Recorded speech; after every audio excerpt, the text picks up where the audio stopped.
अगर आप अपने बच्चों को अच्छी तालीम दिलवाना चाहते हैं तो सब्सक्राइब कीजिए मेरा यूट्यूब चैनल। अस्सलामुअलैकुम वरहमतुल्लाहि वबरकातुहू। मैं हूं आपका मोहम्मद मुआज़ और आप देख रहे हैं मेरा YouTube channel Muaz Waheed official. कल हमने मखारिज हरूफ की पहली लाइन पढ़ी थी। अगर आपने वो नहीं पढ़ा तो आप वो पिछली वीडियो में देख सकते हैं। बहरहाल हम आज दूसरी लाइन पढ़ेंगे। दूसरे लाइन के पहले नंबर पे आता है कौफ। अब कौफ को जो है जुबान की जड़ और तालु के नरम हिस्से से अदा किया जाता है। जुबान की जड़ और तालु के नरम हिस्से से कौफ अदा होता है।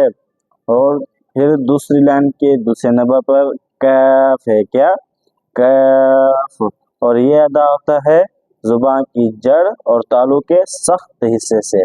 जुबान की जड़ और तालु के सख्त हिस्से से कैफ अदा होता है।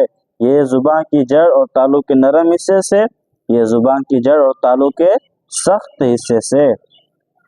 फिर है जीम, शीन, या, क्या जीम, शीन, या, ये अदा होते हैं जुबान के बीच यानी जुबान का दरमियान और ऊपर के तालु के दरमियान से।